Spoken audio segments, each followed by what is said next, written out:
kalau nggak berdoa nih pas lagi makan, makanan lo bukannya jadi nggak enak gitu, tetap aja kita makan juga enak juga gitu. Jadi apa alasannya kita berdoa? Jadi rutinitas itu yang membuat aku bertanya gitu. Kalau Tuhan memang ada, apa ini sebenarnya yang Tuhan mau nih, kehidupan tuh emangnya harusnya begini gitu ya. Rutinitas yang kayaknya nggak berarti banget.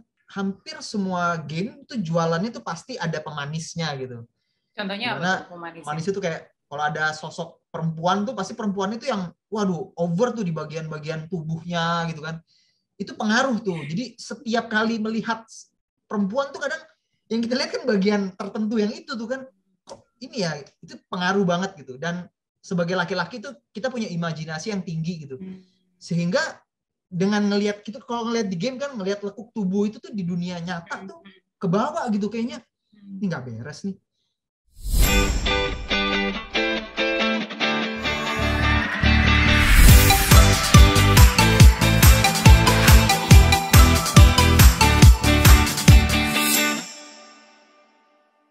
Halo teman-teman, I Promise ketemu lagi dengan Dita di sini, dan pada saat ini aku senang banget karena aku kehadiran seorang teman lama sebenarnya yang aku ajak untuk ngobrol-ngobrol bersama dengan kita karena aku memperhatikan pelayanan dia itu amazing banget ya, apalagi di TikTok, terus dia juga ada di YouTube dan ada juga di Instagram. Nah, kita akan banyak berbincang dengan teman gue ini yang bernama Charlie Tanara. Hai Charlie. Halo. Apa kabar nih? Udah lama banget ya kita nggak ketemu ya? Ya. Berapa tahun ya?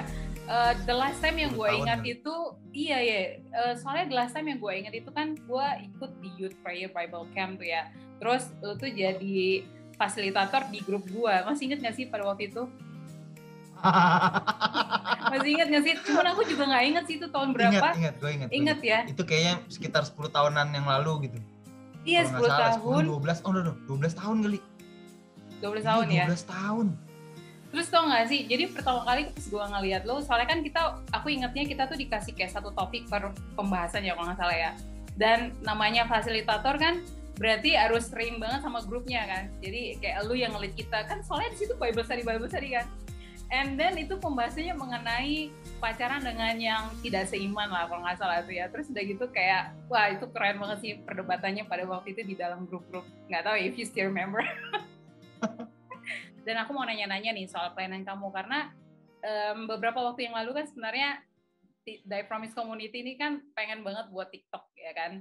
Terus aku sempat nanya-nanya kan, pas gue lihat followers lu tuh gede banget. Jadi teman-teman ya, kalian bisa follow Charlie Tanara, itu TikToknya 75.000 loh. Dan isi dia tuh kontennya bagus-bagus dan berupa tips-tips dan juga banyak banget ada pelajaran-pelajaran Alkitab yang short. Nanti kita akan ngobrol lebih dalam lagi soal gimana sih cara membesarkan atau melayani melalui sosial media.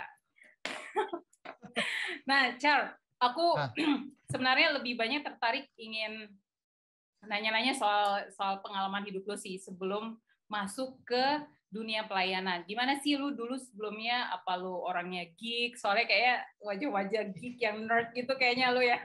Atau gimana sih kehidupan lu sebelumnya? Apa memang lu udah suka banget belajar Alkitab kayak gitu ya, sampai akhirnya ikut YPBC atau mungkin pelayanan yang lain gitu?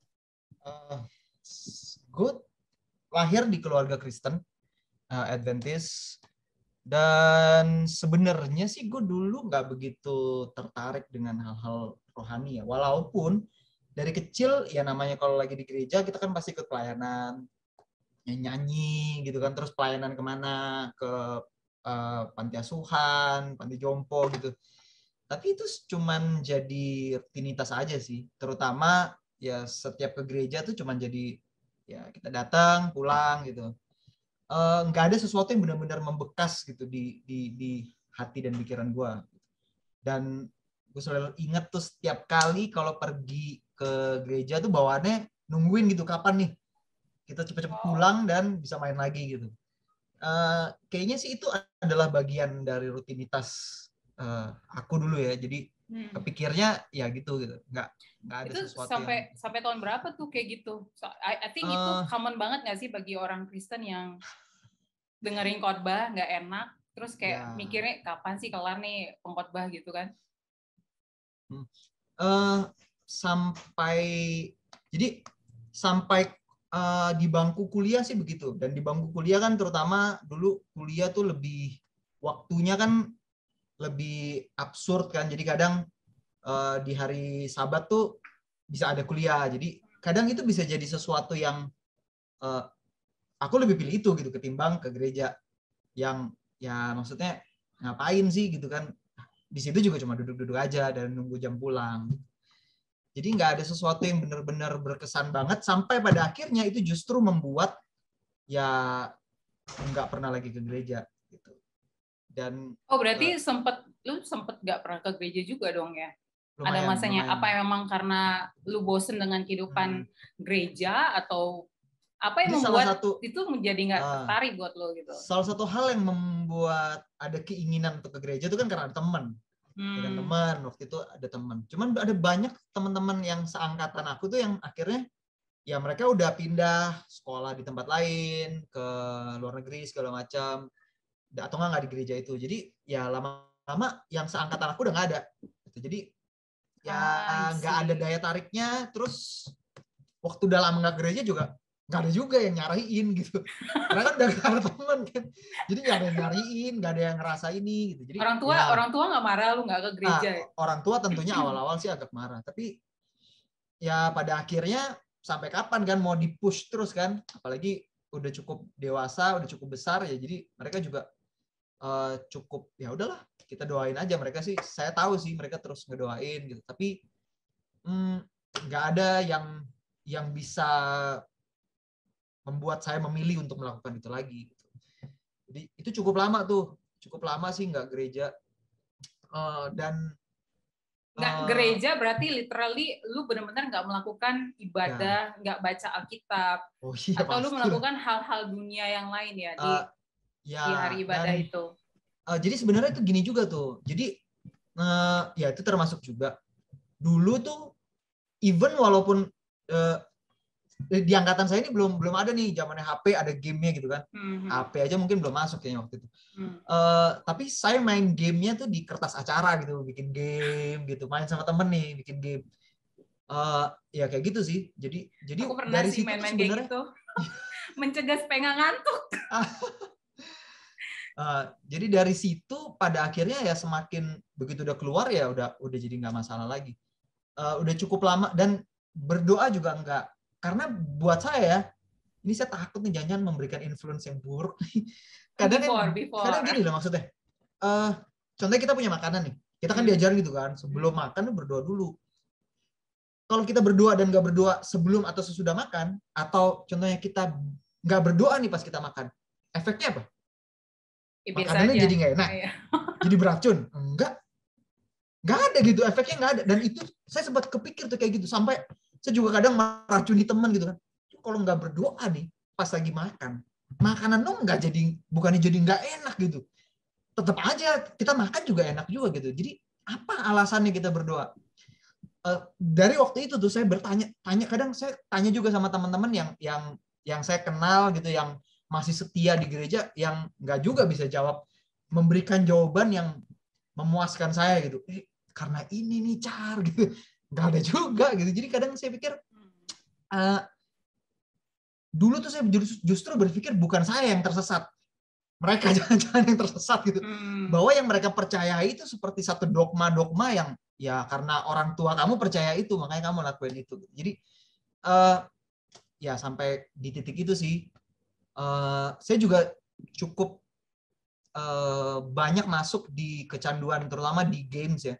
Games kalau film dan entertainment tuh gara-gara saya ngambil kuliah jurusan perfilman. Saya nggak begitu suka nonton tadinya. Sampai pas masuk nih, interview pas masuk kampus nih, dosen saya tanya gini, Charlie, film favorit kamu apa? Wah, saya nggak inget film apa ya favorit saya. Sejak itu tuh baru mulai nonton film. Dan sampai cukup lama tuh, jadi akhirnya ada beberapa yang ini jadi akhirnya kecanduan film juga. Gitu. Ya, di situ sih. Jadi alasan sebenarnya ya, berarti lu ada alasan lain juga kenapa lu nggak tertarik dengan hal-hal rohani atau gereja atau belajar Alkitab segala macam. pertama adalah pemikiran-pemikiran yang menurut lu nggak masuk akal, kayak misalnya berdoa, ya kan? Terus udah gitu ditunjang dengan kuliah lu yang menuntut lu untuk suka dengan hal-hal ya berbau dunia gitu kan, nonton mungkin film-film sekuler kan banyak banget ya hal-hal demikian gitu kan. Dan itu berjalan sampai berapa lama? Soalnya kan lu kuliah berapa lama, dan berarti selama lu kuliah lu nonton terus dong dan nggak pernah ke gereja kayak gitu ya? Ya gitu lah. Sampai pada akhirnya sih waktu gue udah mulai kerja ya. Jadi kerja sambil kuliah semester akhir waktu itu. Di situ tuh gue mulai berpikir, bukan berpikir buat balik ke gereja sih, berpikir karena waktu itu gue suka dengan pekerjaan gue gitu, ngedit gitu kan, ngedit bikin video. Tapi yang membuat aku bertanya tuh kayak gini tuh. Jadi setiap pagi tuh kan kita bangun pagi buat pergi ke kantor, pulang, nongkrong, main sama teman, and then tidur. Bangunnya pagi lagi nih, pergi lagi ke kantor. Jadi rutinitas itu yang membuat aku bertanya gitu. Kalau Tuhan memang ada, apa ini sebenarnya yang Tuhan mau nih, kehidupan tuh emangnya harusnya begini gitu ya. Rutinitas yang kayaknya nggak berarti banget. Akhir bulan kan dapat gajian, kan dapat uang kan. Di satu sisi uang yang saya dapetin itu kayaknya nggak bisa memenuhi. Contohnya kalau mau beli barang tertentu kayaknya wah ini bakal ngumpulin berapa lama. Tapi kalau untuk kebutuhan sekarang kayaknya nggak butuh-butuh juga gitu, nggak butuh sebanyak itu gitu uangnya untuk dipakai gitu. Sehingga kadang aku ngerasa kosong. Di situ aku mulai ngerasa kayak rutinitas yang menjemukan banget. Nah di situ sih nggak berdoa sih, cuman hanya mention aja gitu. Apa kalau memang Tuhan memang ada dan memberikan kehidupan, apa sih sebenarnya tujuan hidup saya gitu? Apa memang harusnya kayak gini nih? Kayak ayam di peternakan kan gitu kan? Ya pokoknya udah ada di dalam pabrik ini nih, ya kerjaannya yang ngasilin telur gitu. Bangun tidur ngasilin telur, terus tidur lagi. Jadi rutinitas itu tuh yang kayaknya apa memang begini ya? Atau memang Tuhan punya rencana yang lain? Dan rasanya kan exhausted banget. Jadi dulu di tempat aku kerja tuh kadang ada shift pagi, kadang ada shift malam. Jadi shift malam ya sama kerjanya ngedit juga gitu, ngedit juga. Dan sebagai editor kan kita makin lama kan makin hebat ya. Maksudnya kita mulai ngeliat kan celah-celahnya. Oh kita bisa nih akalin, sehingga contohnya kita punya 8 jam kerja nih, kita bisa akalin gitu. Dalam 2 jam kita bisa selesain gitu. Nah, 6 jam terus jalan habis itu main game lah. Main game di kantor. I see. Itu emang kacau banget. Itu asli kacau banget. Jadi main game sama teman-teman. Lah mereka juga udah selesai. Gitu. Tapi waktu di masa lu merasa kosong itu, lu masih bertanya sama Tuhan pasti kan. Sebenarnya secara nggak langsung sih lu berdoa sama Tuhan kan, ngomong sama Tuhan kan. Tapi in the same time lu juga mengisi kekosongan itu dengan main game. Ya. Nah, tapi di satu sisi tuh memang rasanya tuh walaupun game itu bisa mengisi waktu ya, tapi dia nggak bisa memuaskan sampai wah, pokoknya di satu sisi tuh game tuh menarik ya, karena dia punya, saya banyak belajar, nggak banyak hal ya, tapi ada cukup banyak hal yang dipelajari di game gitu. Contohnya nih, saya jadi ceritain sisi positifnya ya, nggak masalah. Ya. Jadi gini, kayak contohnya nih, kita kan nggak fasih ngetik ya. Karena di sekolah aku kan nggak begitu fokusin di ngetik segala macam. Tapi kalau main game online, asik nih, jadi promosi lagi nih. Gimana nih? Gak apa-apa ya? It's okay. Kan nanti lu cerita juga gimana move on. Jadi kalau lu main game online nih, kalau nggak cepet nih ngetiknya nih, kan orang yang mau kita ajak ngobrol kan dia di sini. Yep. Kalau kita nggak cepet ngetiknya terus kita pencet enter kan dia pergi kan. Jadi membuat gue jadi terpacu gitu untuk harus bisa ngetik. Itu kalau game online. Kalau game yang portable tuh gue jadi belajar banyak kata-kata baru dalam bahasa Inggris. Itu sisi positifnya. Tapi dan memang game tuh dibuatnya seolah-olah tuh kita ngerasa bahwa hidup di dunia di game itu tuh jauh lebih menyenangkan daripada dunia asli. Kenapa bisa kayak gitu?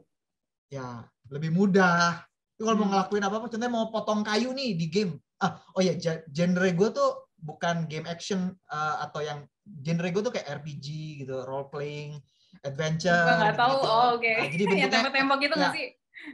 kalau tembak-tembak kan habis tembak kan selesai gitu kan, sudah selesai satu. Nih? Aku nggak yang kayak gitu, yang lebih ke bertualang menjadi seseorang gitu. Oke, Nah oke. di situ tuh rasanya dunia di situ tuh jauh lebih enak gitu, karena mudah gitu. Kalau mau ngelakuin apa-apa kayaknya nggak sesulit dunia asli gitu.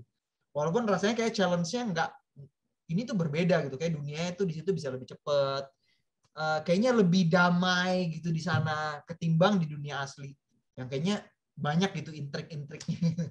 Tapi Tapi gue jadi inget sih waktu gue ah, juga pernah main game. ya, ya, Gue ya. download juga kan. Jadi sebenarnya waktu di awal-awal pandemi itu, you know lah ya, kita di rumah kan, terus nggak boleh keluar, dan terus ketemu orang kan, lu lagi gitu kan. Jadi kita berusaha juga untuk cari kesibukan sendiri gitu kan. Ya. Jadi aku tuh disaranin, ya udah lu download game inilah segala macam kan. Tapi aku nggak tertarik gitu loh. Sampai akhirnya gue berpikir, well maybe I can try gitu kan. Gue coba download Scrabble. Soalnya kan pengen nyoba, gue suka banget dengan bermain huruf-huruf kayak gitu kan, kata-kata. Dan aku tuh berpikir cuma spend kayak 1 jam lah, paling maksimal ya 1 jam. Nggak taunya aku tuh pernah bablas, tau nggak sih, 4-5 jam. Karena ada something yang membuat aku tuh ngerasa, akhirnya setelah beberapa hari aku ngelakuin itu, kayak ada sesuatu yang membuat aku terikat untuk ngelihat ke situ terus gitu loh. Kayak misalnya, kalau misalnya aku menang gitu ya di board yang ini, terus gue dapat trofi gitu kan, terus nama gue nomor 1, wah kayak itu ada kayak achievement. Terus aku ngelihat katanya, nih kamu lihat partisipan yang lain gitu kan, banyak banget, ada kayak sekitar ratusan gitu kan, dan dulu tuh masuk board 3 atau 2 aja tuh udah seneng gitu kan. Jadi kayak pengen ngalahin, ada ya something reward yang diberikan gitu loh. Perasaan-perasaan kayak gitu sih, sampai akhirnya gue pikir this is crazy sih, kayaknya nggak mungkin banget. Maksudnya aku jadi kayak hidupnya tuh masuk ke dunia game gitu. Dan Betul. itu yang lu rasain nggak sih, ya kan? Lu masuk Ya, dalam dunia game itu betul. sendiri. Dan ngerasa itu jauh lebih menyenangkan ketika lu buat prestasi yang which is actually not real gitu kan. Betul. Dihargai, tapi di real life-nya lu nggak mendapatkan itu gitu. Ya karena sayang juga ya, karena di real life tuh nggak dipraktekin gitu hal-hal yang kayak gitu juga. Yang sebenarnya kan itu hal yang harusnya dipraktekin kan. Maksudnya kita sebagai teman, saat teman kita achieve sesuatu itu juga, oh iya, nggak kayak di game itu kayaknya jeder, ada apa gitu dikasih kan, bunga-bunga congrats gitu, gitu kan. Iya benar.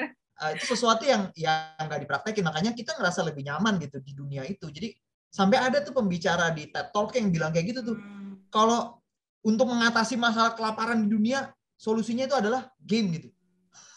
Walaupun kita mikir agak nggak nyambung sih ini, karena begitu masuk di dunia itu, ya kita nggak jadi mikirin yang lain, kita memang fokusnya ke situ gitu. Kalau aku tuh, kita kan tidurnya malam nih, jadi bangunnya sekitar mungkin jam 9-an, jam 10 gitu. Baru mulai off-nya tuh mungkin sekitar jam 5 pagi gitu. Kalau dulu ya. Jadi waktu orang tua aku udah mulai ada gelagat-gelagat bangun tuh dari kamarnya, terus mau ke kamar mandi gitu. Atau aku matiin tuh layar monitornya gitu kan. Terus tidur gitu. Dulu tuh gitu tuh. Jadi padahal cukup lama sebenarnya tuh. orang tua juga sebenarnya dia tahu mereka sih. tahu juga. Sebenarnya mereka tahu sih. Jam 11-an, jam 12-an kadang kalau mereka keluar, mereka lihat juga gitu. Belum tidur gitu kan. Cuman ya nggak banyak hal yang bisa dilakuin gitu kan. Karena di satu sisi ya sebenarnya orang tua tuh ngerasa lebih aman ya. Anaknya berada di rumah main game, kecanduan game, ketimbang kecanduan drugs gitu. Padahal sebenarnya sih porsinya sama gitu. Kita untuk menghilangkan kepenatan kita dalam dunia yang dimana kita hidup ini kan, ya kalau drugs ngebuat kita bisa lupa nih semua masalah kita. Game juga gitu, kita bisa lupa tuh semua masalah kita. Tapi begitu kita sign off kan, begitu kita selesai mainin itu ya balik lagi kan. Iya nih belum dikerjain ini, belum dipikirin nih gimana cara solusinya gitu. Cuma memang di situ seperti kita lepas gitu dari dunia di mana kita hidup. Tapi jadi, apa sih maksudnya gini, what is the worst thing yang akhirnya lu berpikir bahwa main game ini nggak cocok buat gue ternyata, atau main game ini memberikan dampak yang buruk buat gue? Apa yang lu ngerasain sampai akhirnya lu tidak menjadi addicted lagi gitu sampai sekarang? Untuk menjadi nggak addicted lagi tuh susah ya. Tapi ada beberapa hal sih yang dulu terfikirkan tuh adalah ini. Pertama, aku jadi punya masalah di attention gitu, di perhatian. Nggak bisa tuh ngedengar sesuatu yang terlalu lama gitu. Dan kalau di game tuh kita bisa cepetin kan. Maksudnya ada orang lagi ngomong nih, kita udah tahu nih dia mau ngomong apa, kita bisa cepetin gitu. Karena kan dia kasih fitur itu supaya nggak perlu nunggu lama-lama gitu, cutscenes-nya atau scene-nya gitu. Nah itu terjadi di dunia nyata. Kamu pernah bayangin ya? Saya pernah nih ngobrol sama bos saya nih, ini bos bukan seangkatan ini. Ya, saya tahu. Jadi kadang abis itu kan gue ngerasa kayak, walaupun dia biasa aja gitu. Kadang gue ngerasa kayak, wah, gak sopan nih. Kok gak sopan nih kayaknya ngomongnya gitu. Mungkin itu salah satu yang sempat orang-orang sempat bilang, iya nih, milenial tuh kayak gitu tuh. Jadi kayaknya nggak punya sopan santun. Mungkin salah satu pengaruhnya itu sih yang aku rasakan gitu. Karena kita bisa cepetin segala sesuatu dan langsung to the point aja sih. Ngapain harus ceritain panjang lebar gitu-gitu kan. Masalah perhatian itu. Yang kedua tuh juga tidur malam kan. Nggak tidur malam sih, kadang tidur pagi gitu. Itu mengganggu banget sih, mengganggu pola alur kehidupan gitu. Banyak yang bilang, ya nih anak malam. Saya jadi rasanya kayak anak malam gitu kan. Lebih energi itu lebih banyak gitu di malam hari ketimbang di pagi hari gitu. Sebenarnya nggak sehat juga, sangat-sangat nggak sehat gitu kan. Nah itu bikin problem juga. Dari attention itu juga masalah tuh dalam ngatur waktu, ngatur jadwal segala macam. Di sisi lain tuh juga ini, hampir semua game tuh jualannya tuh pasti ada pemanisnya gitu. Contohnya dimana apa tuh pemanis itu kayak kalau ada sosok perempuan tuh pasti perempuan itu yang waduh over tuh di bagian-bagian tubuhnya gitu kan. Itu pengaruh tuh. Jadi setiap kali melihat perempuan tuh kadang yang kita lihat kan bagian tertentu yang itu tuh kan, kok ini ya, itu pengaruh banget gitu. Dan sebagai laki-laki tuh kita punya imajinasi yang tinggi gitu. Sehingga dengan ngelihat gitu, kalau ngelihat di game kan ngelihat lekuk tubuh itu tuh di dunia nyata tuh kebawa gitu kayaknya. Ini nggak beres nih. Kalau dilanjutin ya, makanya muncul kan sih ngeliat-ngeliat berita ya kan yang wah ini ada terjadi pemerkosaan di busway. Kalau orang yang normal, teman-teman aku yang normal kan mikirnya kok bisa ya, maksudnya apa sih yang dilihat di busway kan nggak ini juga. Cuman kalau aku trace back ya gitu kan, wah ini sebenarnya kalau saya mungkin diterusin terus tuh bisa masuk ke situ gitu, karena di game itu kan kayaknya bebas ya, terutama kalau game-game adventure tuh kayaknya bebas ngelakuin apa aja. Sehingga jadi kayaknya ditanamkan bahwa hal-hal yang kayak gitu tuh ada hal yang bisa juga dilakukan di dunia nyata gitu. Dan itu berbahaya sih kalau terus dilanjutin. Karena sama kayak drugs, kita nggak cukup tuh kadarnya hanya segini. Lama-lama kan dia meningkat gitu. Nah di game juga begitu. Kalau biasanya kita main dapat kepuasan tertentu, contohnya kayak yang tadi Dita cerita ya, wah sekarang udah achievement ini udah masuk di peringkat ketiga nih. Nggak cukup, lama-lama kita kan ngerasa kayak pengen sesuatu yang lain dong, gitu. Sesuatu yang baru dong, yang lebih ini dong. Nah, tapi game tuh nggak bisa memuaskan sampai di titik kepuasan yang kayaknya, wah, hanya satu game ini aja aku mainin seumur hidup, kayaknya cukup. Nggak bisa gitu. Kita pengen yang baru, dan muncul juga kan yang baru diproduksi. Jadi, ya kayak gitu. Nah, imajinasi juga jadi aneh gitu. Jadi kalau orang ya, kayak dulu awal-awal balik ke gereja, terus berdoa, tuh kalau ada orang berdoa terus mulai ceritain apa gitu, kita mulai imajinasi ini kayaknya dia lagi ngomongin domba apa gitu, jadi kayak nggak fokus gitu karena imajinasi itu kan gitu. Terus juga terutama ya ini yang aku sekarang ini mulai ngelihat kayaknya ada banyak tema-tema dalam terutama video game yang bentuknya adventure atau yang RPG gitu yang kita menjadi seseorang gitu. Kadang cerita-ceritanya tuh agak aneh gitu. Coba bayangin ya, ini publisher-nya nih dari Jepang, in which dia tuh nggak paham sama sekali tentang ya religion kan, tapi dia bisa masukin tema-tema kayak membunuh Tuhan. Tema-temanya tuh kebanyakan kayak gitu, dari game-game yang terkenal tuh Final Fantasy, Xenogears, Xenoblade, kayak gitu tuh tema-temanya tuh membunuh Tuhan. Menyesatkan juga ya jadinya ya. Jadi waktu aku dulu mainin sih nggak ada masalah gitu, tapi lama-lama mikirnya kok walaupun Tuhannya tuh nggak disebutin, wah ini Tuhan yang mana nih gitu kan, dia nggak sebutin, cuman selalu ada sosok yang menciptakan dunia. Nah sosok ini kayaknya dia ada buat sesuatu yang sebenarnya dia nggak baik atau dia pengen memusnahkan bumi gitu. Sosok yang tema-temanya Alkitab banget nih, kayaknya tema Alkitab banget gitu. Cuman ya kayak gitu ceritanya. saya bisa Dragon Quest juga kayak gitu. Tema-temanya itu kayak gitu. Walaupun ada kekuatan jahat yang berusaha menghancurkan, tapi dia selalu ada plot twist-nya tuh. Temanya kan kayak gitu kan, menyelamatkan putri atau menyelamatkan apa kerajaan. Tapi ada plot twist-nya gitu. Ternyata di balik itu ada satu kuasa yang godly gitulah. Bahkan musuh-musuhnya juga kok Michael ya namanya ya. Kok Michael ya? Kayak gitu-gitu. Lucifer ya. Jadi ada karakter-karakter dari Alkitab itu dimasukin. Iya. Kesannya tuh kayak rohani gitu ya. Padahal sebenarnya sesat banget ya.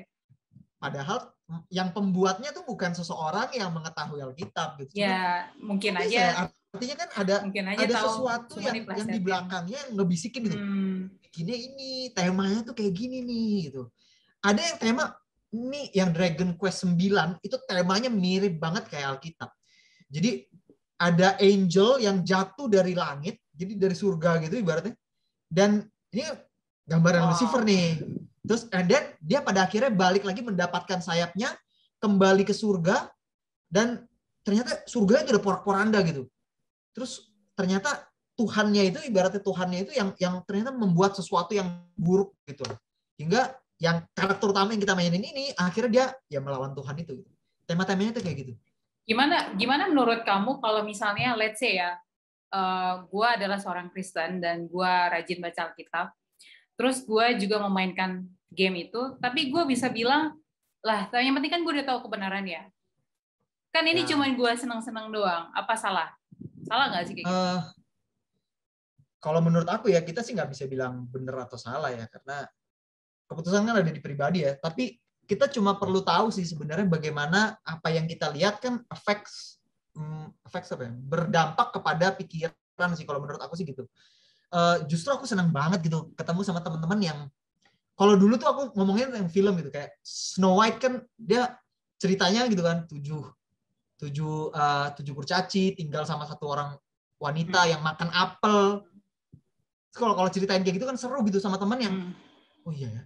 Karena kebanyakan tuh nggak ngelihat cerita itu sebagai satu bagian dari sesuatu yang nyata gitu dalam hidup, atau kita boleh bicara tentang agama gitu. Kita nggak ngelihat sebagai itu, kita ngelihat fun-nya. Hingga pada akhirnya kita ngelihat dari sisi yang berbeda, loh, kok dia ngomonginnya tentang ada satu kuasa yang jahat, terus ini dilawan dengan diselamatkan oleh pangeran gitu, berarti kayak gitu kan. Makan apel, lalu dia tertidur. Ibaratnya kayak tema-tema Alkitab nih kan. Aku sih senang gitu ngobrol sama temen yang, iya ya, bener juga ya. Karena buat mereka yang nonton film itu nggak ngerasa bahwa itu iya. Kayak Mulan kan ada naga yang betul naga nih. Di Alkitab juga cerita tentang naga nih. Terus dia pada akhirnya dia mendapatkan kekuasaannya lagi gitu kan saat dia berhasil menyelamatkan si Mulan ini. Kita yang nonton filmnya nggak akan ngelihat itu sebagai oh iya dia kayak bicara sesuatu yang lain nih, nggak cuma bicara tentang film ini, tapi juga ada sesuatu pesan tersembunyi yang terselubung. Kalau aku secara pribadi itu ngefek ke bagaimana cara aku ngelihat Tuhan gitu. Jadi aku ngelihat Tuhan sebagai satu sosok yang kejam.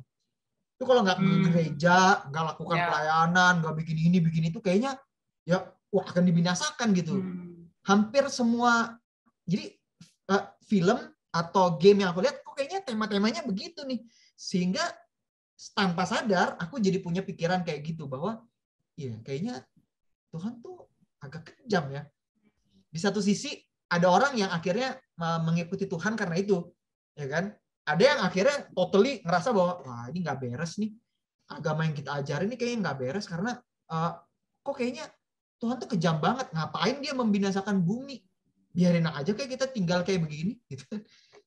Dan even film-film modern kan juga kayak gitu tuh, kayak film-film kayak superhero tuh tema-temanya begitu tuh.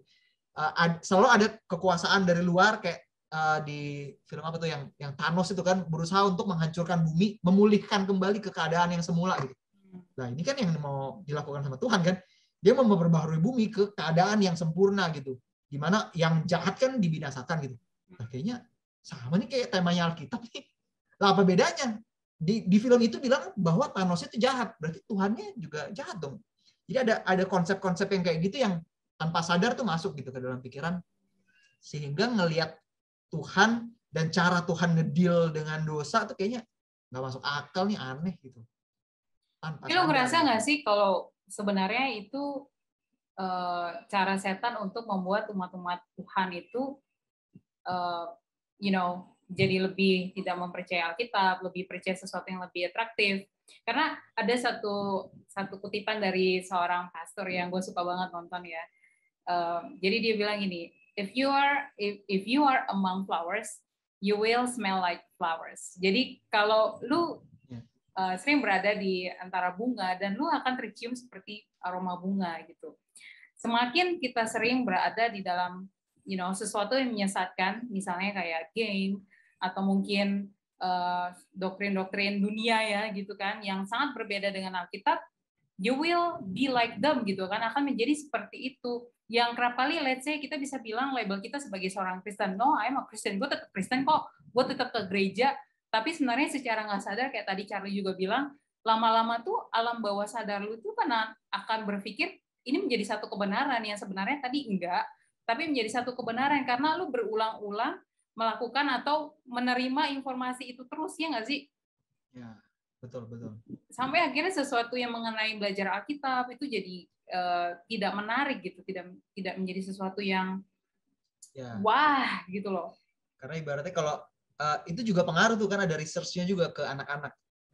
Kadang anak-anak yang kalau main game terus flashy kan, wah kalau berhasil tuh kan kayaknya wah banget gitu. Sementara yang mereka lihat dari gurunya tuh nggak kayak gitu. Kalau guru ngajar di kelas kan nggak kayak gitu. Dan dari kalau pendetanya khotbah atau baca Alkitab tuh nggak, kayaknya cuma tulisan-tulisan aja gitu. Padahal sebenarnya kalau kita menyelami itu kayaknya wah ini keren banget gitu. Jauh, makanya sekarang saya ngeliat itu jauh lebih keren gitu daripada film-film yang lain gitu. Saya kalau bandingin kayak contohnya kisahnya Raja Daud nih kita baca di Alkitab, kayaknya nggak bisa dibandingin gitu. Mau ngomongin apa Lord of the Ring, kalah itu Lord of the Ring gitu. Ini jauh lebih keren gitu. Dia bisa, apalagi kalau kita gali gitu kan kata per katanya, keren banget gitu. Karena apa yang Tuhan bikin tuh kan, setan kan berusaha bikin tandingan ya kan, bahwa ini keren juga nih, lu lihat nih dikasih flashy effects gitu kan, sehingga wah kalah keren nih maksudnya Alkitab, orang mikirnya gitu kan. Padahal kalau kita ngedalamin firman Alkitab, Tuhan ya. Dan bedanya kalau game tuh dia nggak bicara ke personal gitu. Yes. Dia apa hubungannya nih game yang gue mainin sama hidup gue? Nggak ada gitu. Tapi kalau Alkitab dia beda banget. Ibaratnya kayak kita baca ayat yang sama nih. Ayat aja kita ngomongin ayat nih. Ayat ini hari ini sama minggu berikutnya kita baca, kita mungkin bisa dapat sesuatu yang beda gitu. Karena memang itu cara Tuhan bicara sama kita gitu. Dan memang di-prepare kan, kita kayak di-prepare kan. Karena bakal terjadi ini nih nanti nih 2 jam ke depan atau 6 jam ke depan dalam hidupmu. Maka saya kasih nih, coba kamu baca ini. Begitu kita selami itu, kita biarkan Roh Kudus bicarakan ke kita. Begitu kita ketemu problem itu, kita, iya nih, ini yang diingetin tadi pagi nih. Jadi rasanya tuh beda gitu, beda banget. Ya itu sih yang menariknya ya, mungkin kalau dibandingin ya. Sebenarnya ya, kalau misalnya bagi anak-anak muda ya, generasi kayak kita gini misalnya, dibuat menjadi satu pelajaran yang menarik sih, mungkin bisa sih di-package dengan hal yang menarik, sehingga tidak kalah jauh lebih menarik dibandingin main game. Contohnya misalnya, beberapa waktu yang lalu, aku juga ada dengar satu pembicara, dia membicarakan mengenai Samson, ya kan? Kalau di Alkitab, ya Samson kan? Ya. Terus, ketika kita buka lagi di awal-awalnya, dia bertarung dengan singa gitu kan. Sebenarnya coba deh, kalau lu main imajinasi, lu ngebayangin nggak sih singa itu seberapa besar, makanannya apa gitu kan. Dan dia ngelawan semua binatang buas gitu loh. Tapi coba kita treat itu menjadi satu imajinasi yang can you accept it gitu loh, dengan visual lu sendiri gitu kan.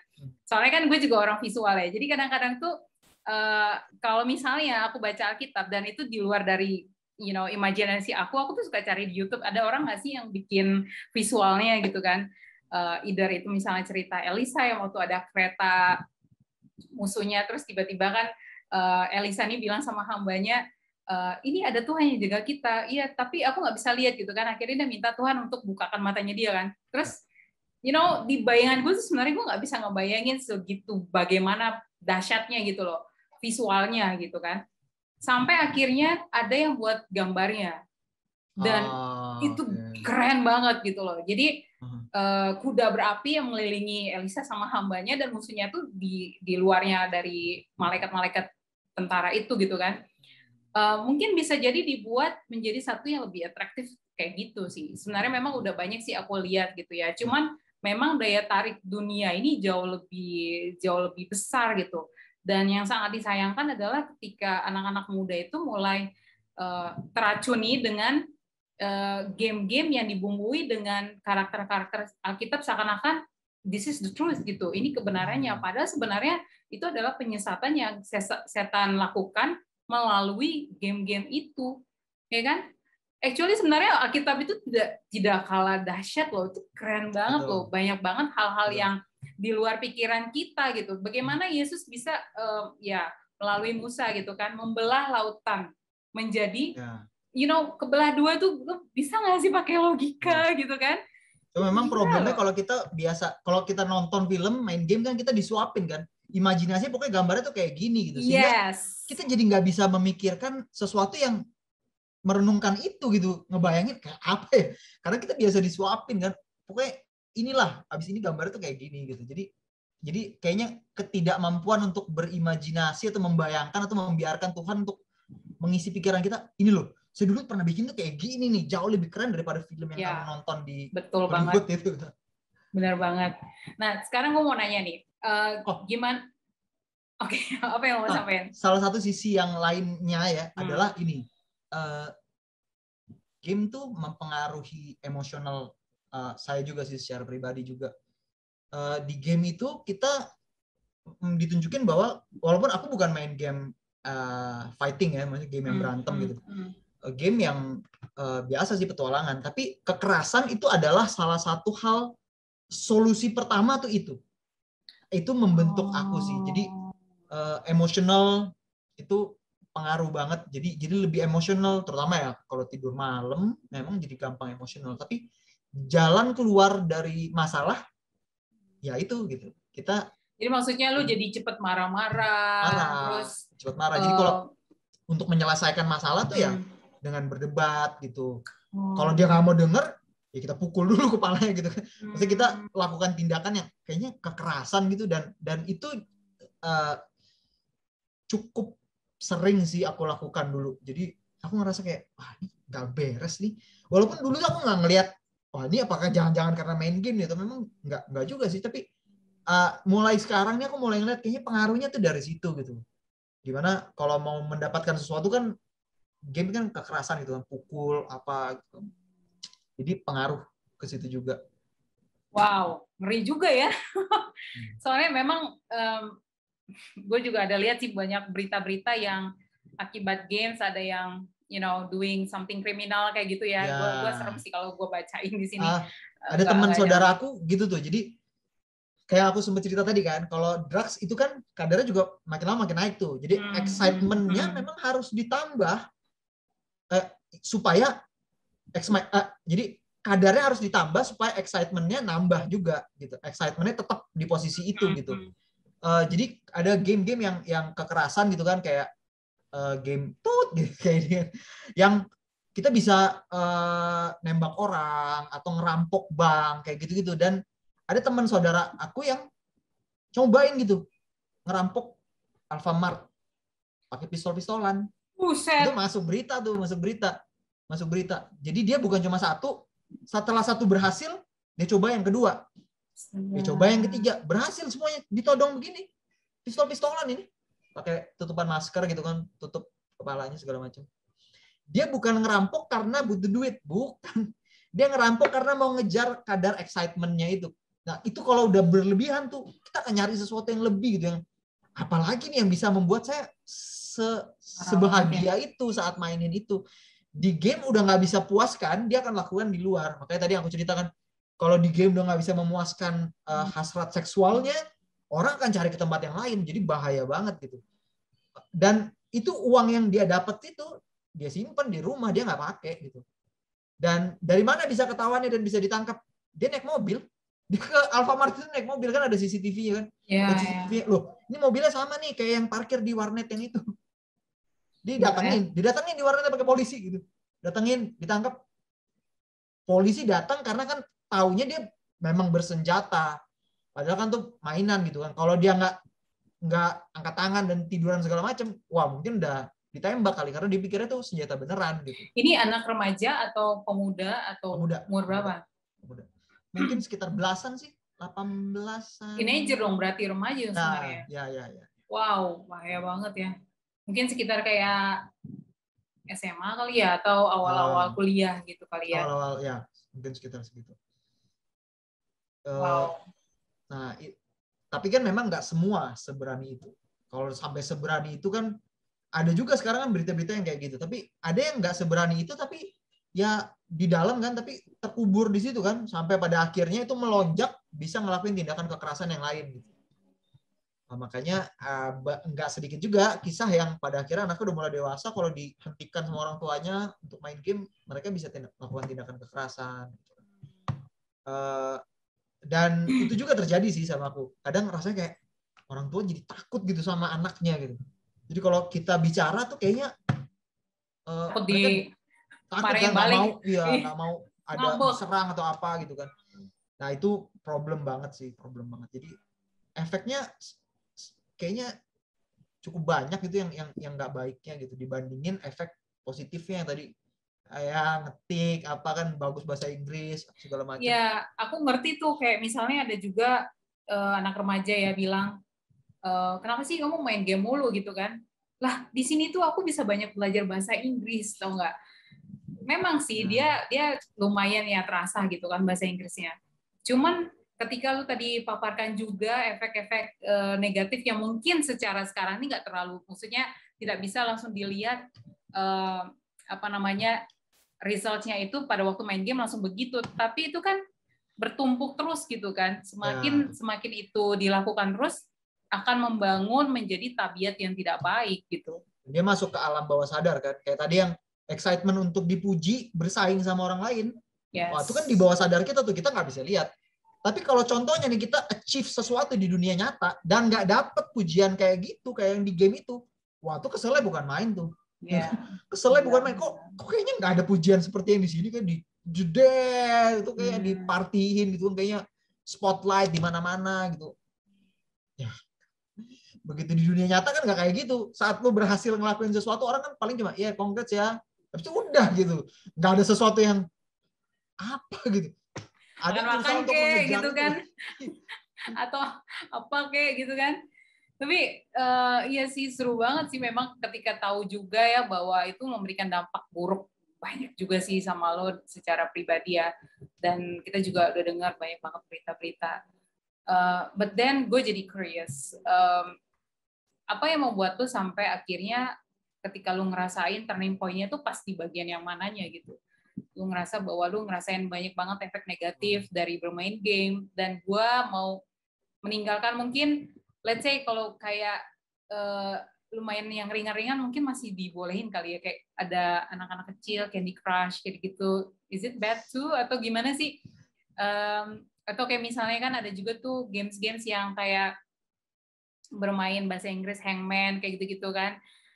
Gue nggak tahu ya sebenarnya tolak ukur bermain game itu mana yang parah banget, mana yang enggak nggak sih? Yang ada yang berupa pengetahuan, tetapi itu juga menguras waktu. Bisa juga jadi menguras perhatian yang sebenarnya orang tuanya lagi manggil dia nih, tetapi dia sangat fokus dengan apa yang ada di depannya dia gitu kan. Jadi tetap aja addiction-nya sama gitu kan. Atau ada kualifikasinya, atau gimana sih? Tentang games ini sendiri sebelum gue mau nanyain lo gimana kok bisa move on. Aku bukan ahlinya ya di pengalaman. Tapi sebenarnya sih kalau sebisa mungkin sih dihindari ya, sebisa mungkin dihindari. Cuman masalahnya di dunia modern kayak gini itu udah ada di sekitar kita gitu. Kalau dulu kayaknya untuk bisa pakai aplikasi itu kan harus punya PC. Sekarang kan sangat mudah gitu kan, di genggaman tangan aja bisa yang nggak bisa dikontrol gitu sama orang tuanya. Kalau orang tuanya udah kasih dia pakai handphone, ya orang tuanya mau bilang apa gitu. Satu sisi sih memang itu akhirnya akan menjauhkan hubungan itu kan, menjauhkan hubungan dengan orang tuanya. Tapi kalau ditanya, aku rasa sih kalau udah sampai terjerat itu susah tuh kita mau bilang tinggalin karena ini efeknya buruk. Kalau aku denger itu ya dulu waktu beberapa puluh tahun yang Nggak lalu, mempan. aneh banget sih, apa sih semua orang ngelakuin itu gitu, semua orang ngelakuin hal yang sama gitu. Dan di era modern kayak gini itu jadi sesuatu yang umum gitu. Kalau nggak main game itu kayaknya nggak ini. Di satu sisi juga game itu bisa mengakrabkan keluarga. Saya pernah dengar juga cerita yang bilang gitu kan. Maksudnya ada orang yang terpisah jauh di berbagai tempat, ya mereka ketemunya ya di game itu dengan main. Walaupun agak nggak nyambung ya. Maksudnya kita kalau ketemu kan kita pengennya ngobrol kan. Maksudnya ngobrol apa sih gimana kondisi kamu, tapi itu seru nih gitu. Abis itu juga nggak ngobrol. Oke, ya udah bye. Gak, mungkin dia lagi ada problem, kita nggak tahu gitu. Yang dia pelariannya adalah dia main ini dan ketemu sama orang tuanya di game itu dan nggak ngobrol juga gitu. Jadi satu sisi sayang juga gitu. Tapi di sisi lain juga sebagai orang tua juga kita kan nggak punya seluruh waktu kita buat mereka gitu kan. Sehingga ada orang tua yang karena dia nggak bisa provide waktu dia, jadi ya di provide inilah gadget yang dia rasakan aman gitu. Yang oh ya ini udah ada proteksinya segala macam, tapi akan pada akhirnya akan menjauhkan mereka hingga pada saat anaknya tumbuh dewasa dia akan lebih dekat sama gadgetnya ketimbang sama orang tuanya. Jadi memang sangat sulit gitu, karena untuk bisa menghentikan itu harus ada penggantinya gitu kan. Kayak orang yang kecanduan drugs kan memang harus dialihkan gitu ke hal yang lain selain drugsnya dicabut gitu. Awal-awal saya mulai berhenti main game konsol itu pas saya pulang, PS saya udah dijual sama mama saya. Dijual gitu. Jadi, terus habis itu lo nggak ke warnet kan? Nah setelah itu ada warnet gitu kan. Jadi memang tetap aja hebat gitu dia. Itu belum eranya warnet tuh. Setelah itu, setelah game konsol itu dijual, nggak lama tuh eranya warnet gitu. Jadi setan kayak bilang gitu, nggak apa-apa bro. Ini dijual, gue provide excitement yang lain. jadi begitu tuh. Jadi memang kayaknya setan tuh nggak bodoh gitu. Kita berusaha ini, tapi kita kalau nggak alihkan ke sesuatu yang lain nih, yang bisa memenuhi pikiran kita dengan sesuatu yang positif, yang bagus gitu. Ya memang setan akan provide lagi. Kita mau cabut, oke, kamu dilarang ya main gadget selama sekolah ya. Ya dia akan main di jam yang lain, atau dia akan main di jam yang kita nggak tahu. Ya di kamar siapa yang tahu gitu kan. Setan tuh pinter gitu, dia akan pakai berbagai cara. Kalau kita nggak alihkan perhatiannya ke sesuatu yang akan mengisi itu kan, mengisi ruang itu gitu. Nah terus lu gimana? Yang menggantikan games itu apa di hidup lo? Belajar Alkitab di sebelah lo. Tapi nggak, pertama kan karena kekosongan itu sih, karena kekosongan itu terus aku mulai bertanya dan ya Alkitab tuh nggak, waktu itu sih belum menarik ya.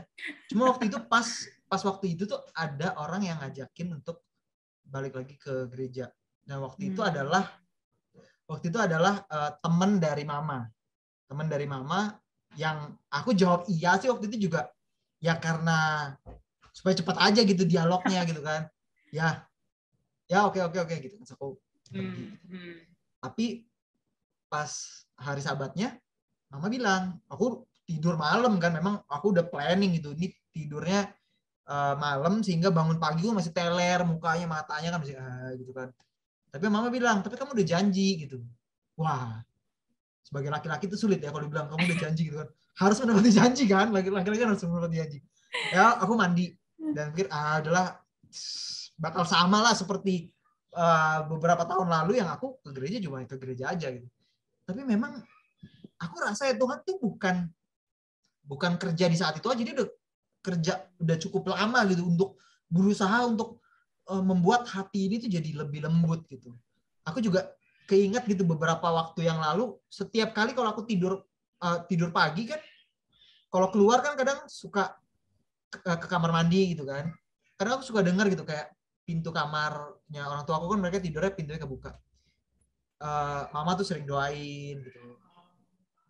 Dan benar-benar berdoa gitu supaya Tuhan tuh tolong dong anak saya kayaknya udah kayak lu gini. Lu terharu nggak sih dengar orang tua lu berdoa waktu buat itu, nama lu ada di situ, iya, doanya dia? Waktu itu gue mah biasa aja gitu. Waktu itu benar-benar biasa aja. Jadi bukan biasa aja gitu. Tapi kalau aku ingat sekarang ya, waduh itu sesuatu yang wah itu memorable banget gitu. Maksudnya, dan momen itu kan memang Tuhan set gitu. Kalau aku nggak kencing di jam itu, aku nggak mungkin dengar gitu. Betul. Dan memang doanya bukan yang keras-keras kayak berbisik gitu kan, kadang dengar ngomongin apa ya? Nama aku disebut gitu kan di dalam doa ibu. Dan aku percaya ya, setiap orang tua itu pasti lakuin hal yang sama gitu.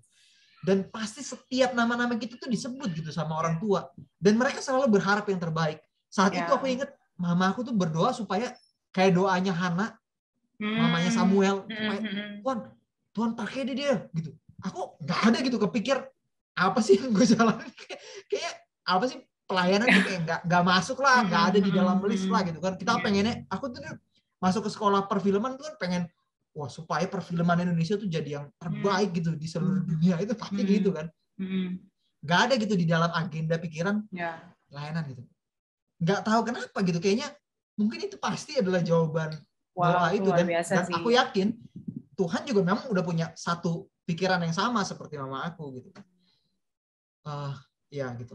Pasti nyokap lu sangat terharu banget ya ngelihat ya lu sekarang ini gitu sangat aktif, dan itu menjadi jawaban doa yang sangat luar biasa sih. Dan gua rasa juga nyokap lu pasti berdoanya nggak cuma sekali, pasti betul berkali-kali, dan pada saat itu aja lu ngelihat nyokap lagi berdoa kan.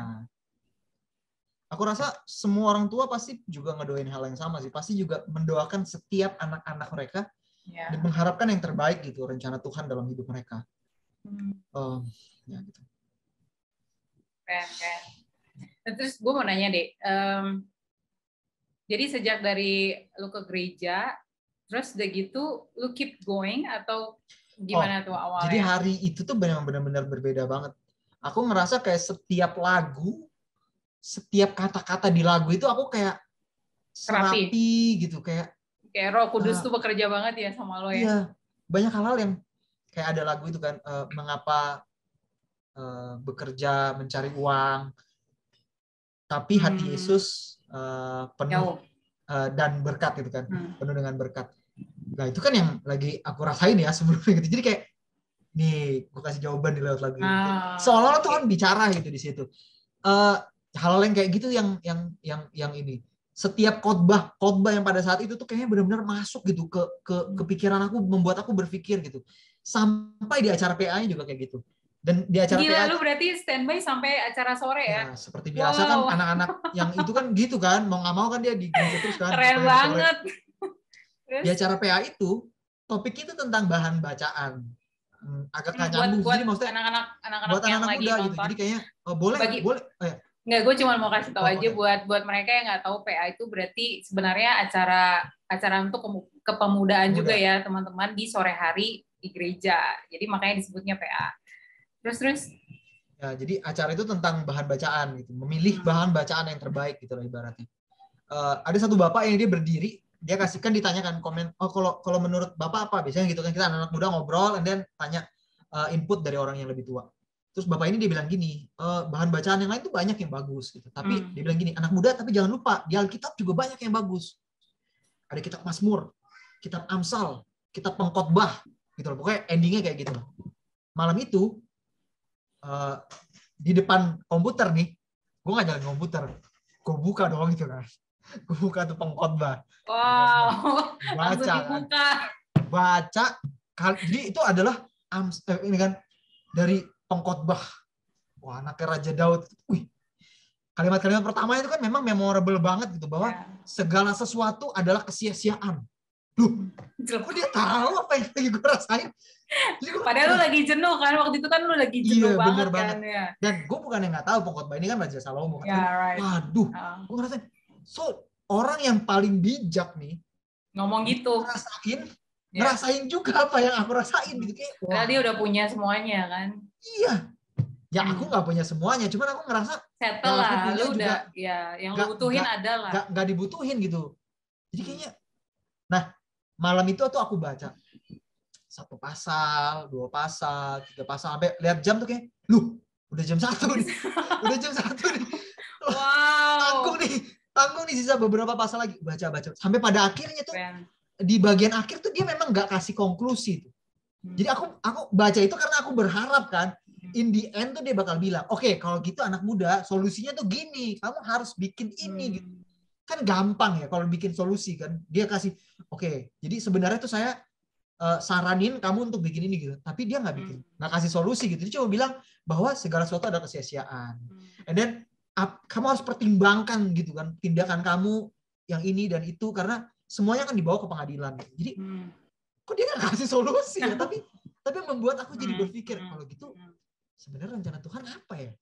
Kan kita kalau di dunia game kan selalu ada endingnya adalah ya ini endingnya, in the end tuh kayak gini, entah itu bad ending atau good ending kan kayak gitu. Tapi Alkitab nggak kayak gitu. Tuhan selalu kasih pilihan gitu. You tahu itu nggak baik, ya lakuin, ya kan? Maksudnya lakukan pilihan gitu untuk meninggalkan itu. Kalau kamu tahu itu baik, lakuin ini gitu. Dan kalau kita tanya, tadi kan aku tanya, apa sih sebenarnya rencana Tuhan dalam hidup aku itu apa? Kalau bukan Tuhan tuh nggak mau aku ngejalanin rutinitas yang tanpa akhir kayak gini, aku nggak pernah ngebayangin gitu. Di usia 50 tahun atau mungkin 50 tahun ke depan akan tetap ngejalanin itu rutinitas kayak gitu. Ya buat apa gitu? Kalau memang Tuhan mau aku ngejalanin itu, pasti ada sesuatu yang lain gitu. Apa sih yang Tuhan mau supaya aku lakuin gitu. Nah dari situ mulai aku bertanya. Dan dari situ setiap buku yang aku baca seolah-olah tuh Tuhan bicara gitu. Ini loh, yang aku pengen kamu lakuin tuh ini gitu. Setiap khotbah yang aku dengar seolah-olah tuh bicara personal ke aku bahwa ini loh, yang aku mau kamu lakuin tuh kayak gini gitu. Walaupun nggak spesifik ya, dia ada cerita tentang kayak di India tuh ada kegiatan ini, ada panti asuhan apa yang mendidik anak-anaknya, terus dibentuk gitu supaya mereka jadi anak-anak Tuhan gitu kan. Jadi diceritain tentang berbagai bentuk pelayanan yang lain di luar gitu, yang ada gitu kan. Sampai aku mikir kalau di Indonesia apa ya? Kayaknya aku pernah mikir kayaknya mungkin ya berarti ini nih yang Tuhan mau, karena setiap buku yang aku baca, majalah ya, setiap majalah tuh kayak selalu ada cerita yang kayak gitu tuh. Jadi ada kegiatan pelayanan apa di luar gitu. Terus ada di India, di Inggris, jadi berbagai tempat gitu. Nah, aku tanya kalau di Indonesia apa nih yang bisa aku lakuin gitu di sini. Jadi akhirnya tuh lu mulai melirik pelayanan-pelayanan ya, itu luar biasa sih. Menurut gue kayak di awalnya tadi ya, ketika di awal kan lu cerita lu juga ke gereja dan lu nggak ngerasa ada something gitu ketika dengerin khotbah, baca Alkitab. But then ini beda banget gitu loh. Artinya Roh Kudus kan menyertai ada di dalam hati lu, sehingga setiap khotbah, setiap bacaan firman Tuhan itu kayak Tuhan berbicara sama lu gitu kan. So, berbedanya adalah nih, pertama, lu nggak ngerasain Roh Kudus di dalam hati lu, dan yang kedua yang sekarang ini different. Tuhan mau bayang lu lewat Roh Kudus kan. Tapi aku rasa sih mungkin ya sebenarnya dari dulu tuh Tuhan udah bicara gitu. Cuman ya lu nggak ngambil calling itu. Nutupin itu kan. Bahwa jangan lupa nih abis ini nih kita bakal main ini nih gitu. Kita jalan nih sama teman gimana. Wah, jadi hal yang lain tuh jadi lebih interesting daripada, padahal kalau spend time sebentar aja, coba dengerin deh sebentar aja. Wah, kayaknya mungkin ada sesuatu yang sebenarnya Tuhan pengen bicara secara personal gitu. Kalau saja aku mulai dengerin dari waktu kecil dan mengizinkan Tuhan bicara, mungkin lain lagi gitu. Hal yang lain yang bakal terjadi gitu kan. Ya, yang aku mungkin nggak bisa bayangin karena aku nggak di timeline itu kan. Tapi kalau di timeline itu mungkin, wah, aku udah waste begitu banyak waktu, puluhan tahun hidup di dunia yang nggak nyata. Komputer kita klik kanan, kita bisa langsung tuh buang ke trash. Nggak inget itu komputer abis nyimpen foto-foto yang nggak beres gitu, berarti gambar-gambar yang nggak beres. Kalau udah di sini gitu, di sini nggak bisa hilang gitu, susah gitu hilang.